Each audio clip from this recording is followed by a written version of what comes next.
I kinda wish, never mind.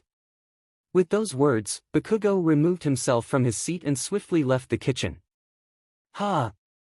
Never seen him act like that before.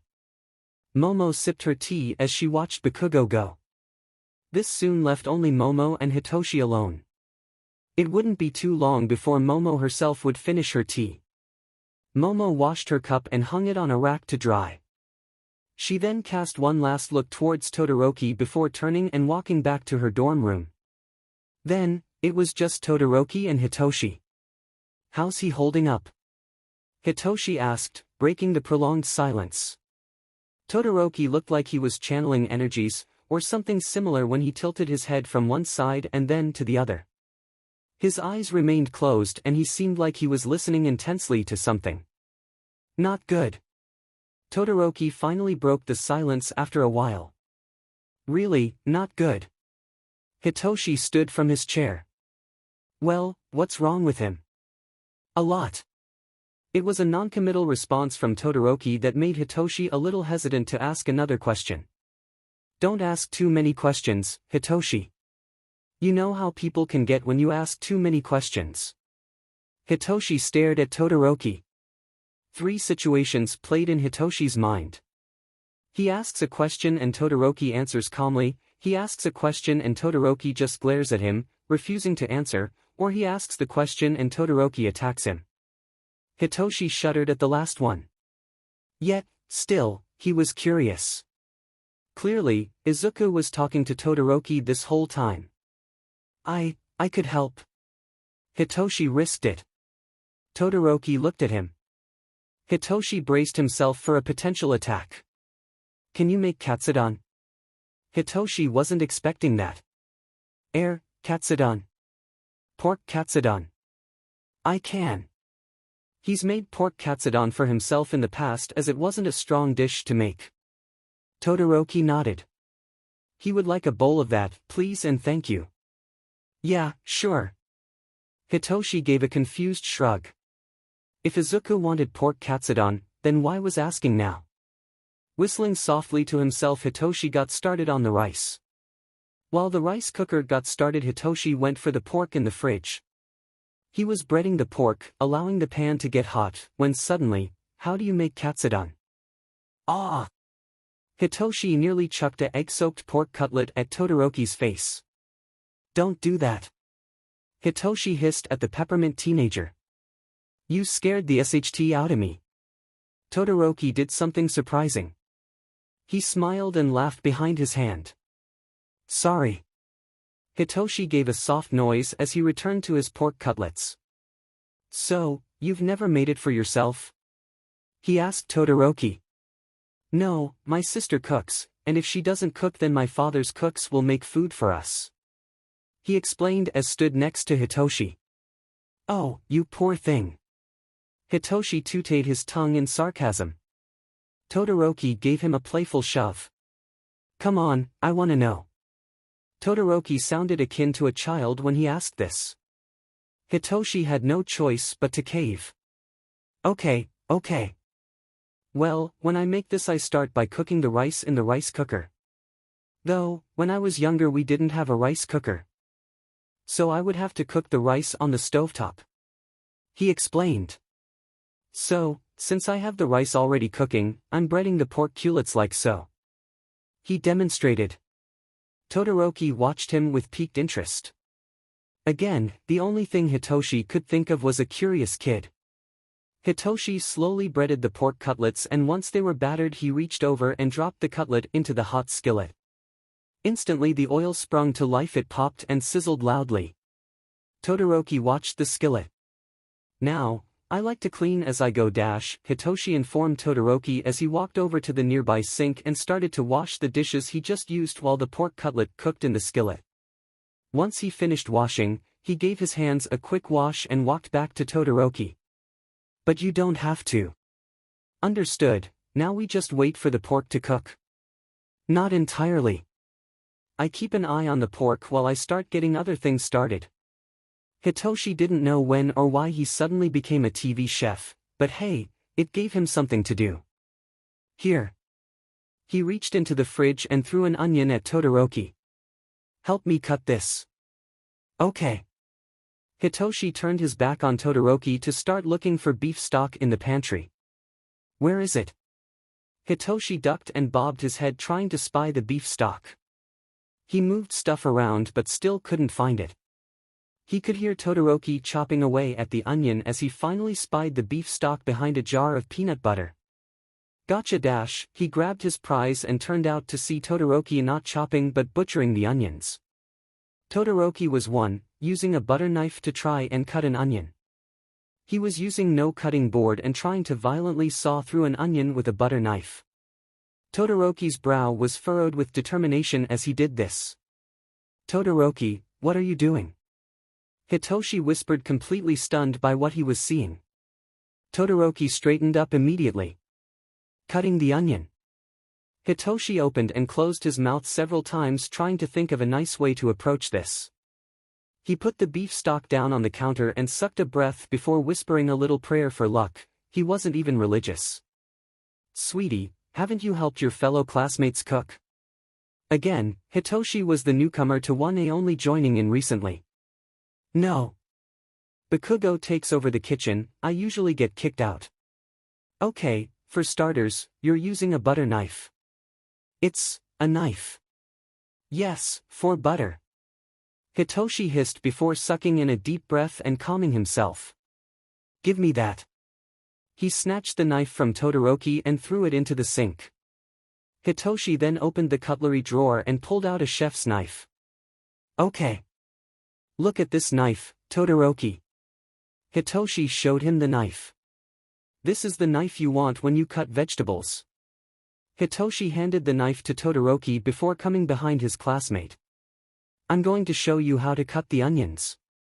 Maybe we'll move on to mincing another day, but you need to know how to do a basic chop." Hitoshi grabbed onto Todoroki's hands with his own. "Let me lead the knife," he ordered softly into Todoroki's ear. Todoroki let out a squeak. "Oh, okay." With Hitoshi taking the lead, he showed Todoroki how to maneuver the knife up and down in order to chop the onion. He also kept an eye on the pork cutlet so it wouldn't burn. For a while, the only sound between them was the cutting of the onion and the sizzling of the oil. And, just like that, Hitoshi finished and let go of Todoroki's hands. None too soon either, as the pork was done. Hitoshi took it out of the pan and put the onions on the bottom of the still hot pan to let them simmer and cook. "Thank you," Todoroki squeaked when Hitoshi grabbed the beef stock. Hitoshi looked at him with a raised eyebrow as he added the stock. Nobody has ever shown me how to do that before." Todoroki blushed a little as he twisted his hands together. "This might be a surprise, but I was sheltered a lot of my life." "Wait." Hitoshi sarcastically grinned over at Todoroki. "I never would have guessed. The child of the number 2 hero being sheltered from the world?" Todoroki shook his head at Hitoshi's sarcasm. "Yeah, well, it wasn't a complete shelter," Todoroki whispered as he looked down. "So, what about you? You have experience and you said you cooked this when you were younger?" "Yeah, my parents weren't always home, so I'd have to rely on myself to make dinner for that night," Hitoshi explained and cut into the pork to make strips. He then laid the strips down on the onions and beef stock. "I learned how to cook out of survival, basically." "Is that why you were in foster care?" Hitoshi froze for a moment. He had forgotten about the fact that he spoke about his time in the system. I don't want to talk about that. Besides, it doesn't matter. As I said, I'm back in my parents' custody," he softly said, and Todoroki bowed his head in respect. "Very well."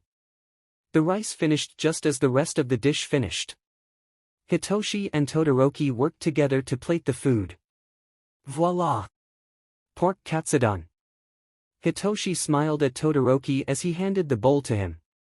"Thank you. I'm sure this will make Izuku happy." "Yeah, what happened to him?" Todoroki frowned as he looked at the food. "It's not my place to say. But I'm sure if you ask, he'll tell." Hitoshi wondered for a moment if he really wanted to know. He watched as Todoroki approached the glass and tapped it twice. For the first time that night, Izuku moved his head up. Hitoshi saw dark circles under Izuku's eyes. His left eye was void of color. His left eye was completely and utterly white like he had been blinded. Izuku removed himself from the gravel and Hitoshi saw more and more concerning things. Scars littered Izuku's arms, stomach, and torso. His tail was almost so light in color that it was almost white. Gray means depression. When it's so gray it's almost white in color, what does that mean? Izuku's movements were sluggish as he maneuvered up to the top of the tank. He looked so exhausted.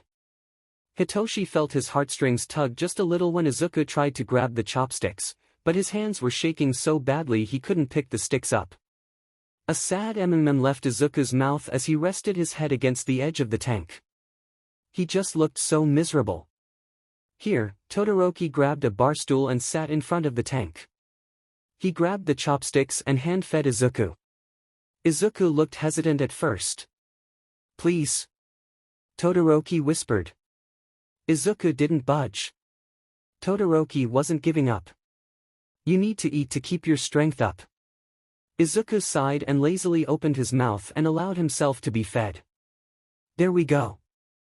Hitoshi only watched as Izuku slowly munched, his face looking miserable as he ate. It just didn't look natural. So, Hitoshi slowly approached. "Izuku?" Izuku lazily looked over at Hitoshi.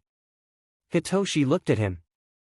"I know it's not much, but maybe when you're done eating we could watch a movie together. The three of us."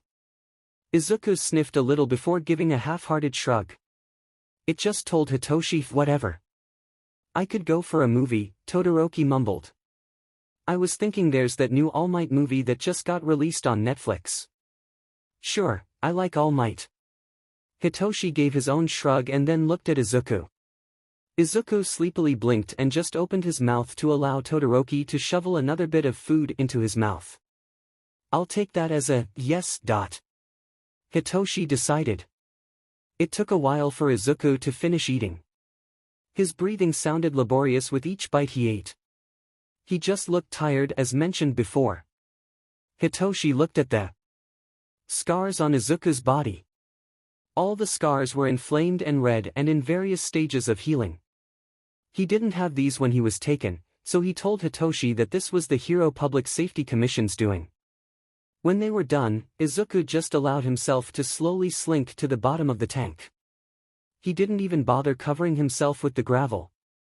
Izuku laid there staring up at the ceiling. He has a regeneration quirk, there's a limitation to his regeneration, however. I have a suspicion he needs energy in order for it heal his wounds. Todoroki whispered to Hitoshi. Hitoshi frowned as he looked at Izuku's limp body. "Hey, buddy." Hitoshi whispered as he got down to his knees. He placed his hand against the glass. Izuku raised his head up just a little bit. Then, for the first time that night, Izuku gave a small smile to Hitoshi. This smile told Hitoshi a lot. "I see you're making an attempt and I appreciate it," is what Hitoshi took away from that.